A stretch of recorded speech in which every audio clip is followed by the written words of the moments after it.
स्नेहा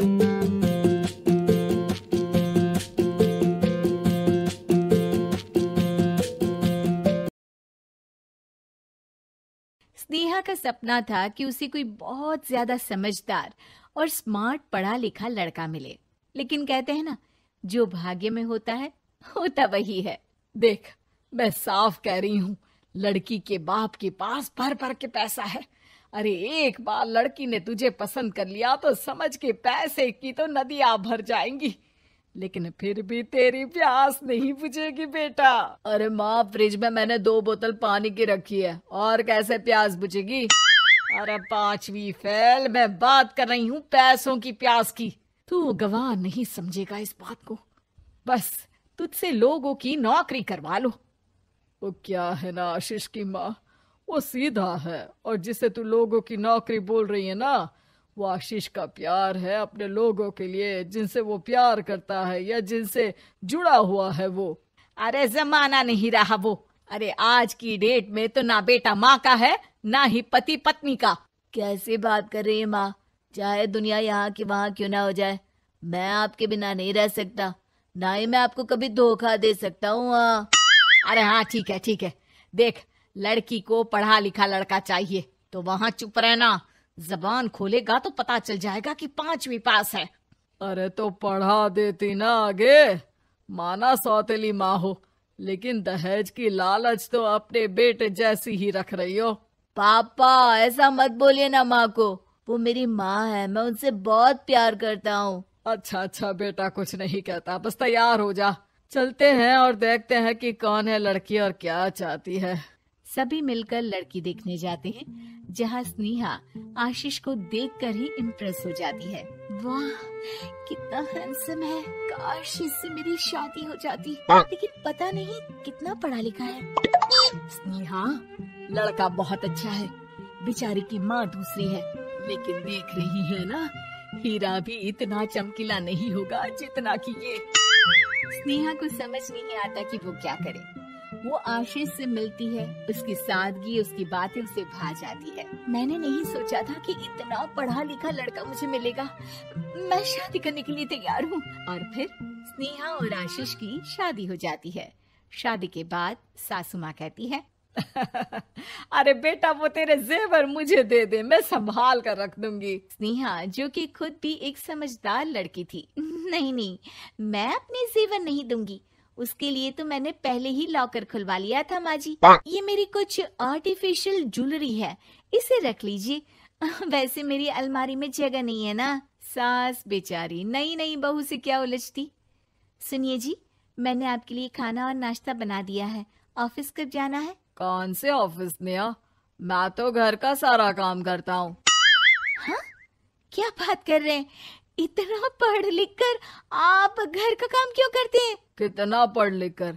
मैंने तो सिर्फ 5वीं तक पढ़ाई की है। तभी वहाँ सास आ जाती है। अरे 5वीं तक भी पढ़ लिया तो समझो मेरी कृपा से, वरना तो जो इसके लक्षण थे ना, क्या बताना। अच्छा आशीष, जरा बाहर जा और भाग कर टूथपेस्ट लेकर आ, सुबह से मंजन नहीं किया। और हाँ, फिर जाकर दुकान की सफाई कर देना, तेरा छोटा भाई दुकान पर जाने को तैयार हो रहा है। स्नेहा ये सब सुनकर हैरान रह जाती है। वो सोचती है कि आखिर उससे क्या गलती हो गई जो उसके साथ ऐसा हुआ। आशीष स्नेहा के पास जाता है। सुनो, तुमको तो मैंने पहली मुलाकात में ही बताया था कि। स्नेहा आशीष की बात ही नहीं सुनना चाहती है। वो जोर से चिल्लाती है, चुप रहो बिल्कुल, गंवार कहीं के।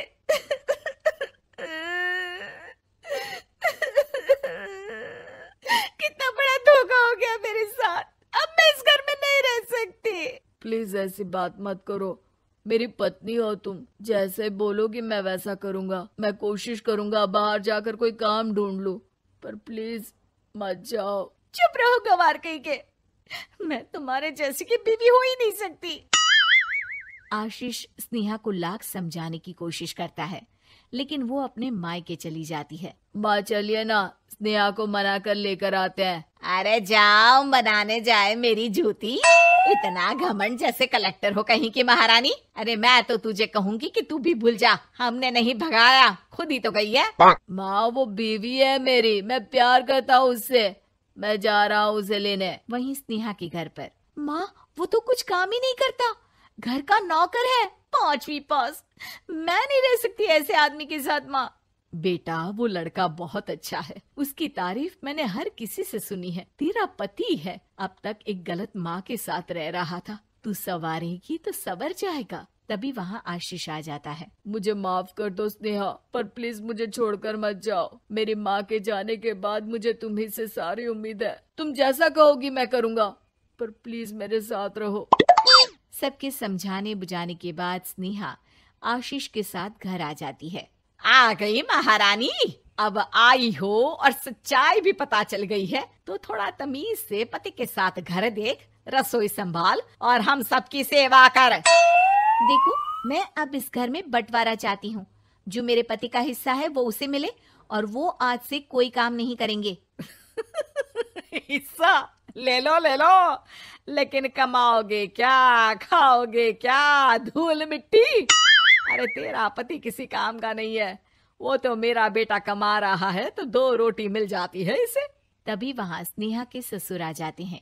मैंने एक बंद फैक्ट्री को पहले ही आशीष के नाम कर दिया है, और घर के 2 तल्ले में 1 तल्ला ले लो। मैं तो आशीष के पास रहूंगा, वकील थोड़ी देर में आता ही होगा। अरे जाओ जाओ, 2 दिन में भूख से तड़प कर सब वापस आ जाओगे। बढ़िया आई बहू बेटे वाली। फिर क्या था, स्नेहा आशीष के साथ मिलकर बंद फैक्ट्री को खोलती है और मन लगाकर काम करती है।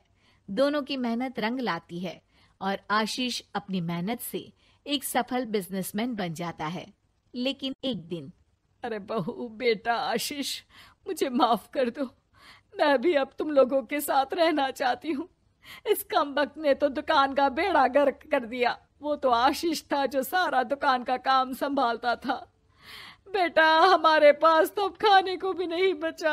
माँ जी, इसे कर्म के फल कहते हैं। खैर, खाना है तो आपको और आपके बेटे को काम करना पड़ेगा, समझी?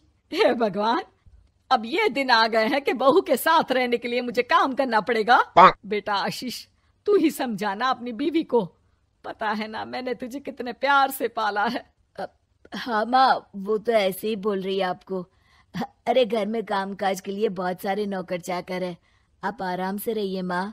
स्नेहा आशीष का अच्छा और सरल सच्चा व्यवहार देखकर मन ही मन सोचती है, मेरा पति गवार ही सही, लेकिन दुनिया का सबसे अच्छा इंसान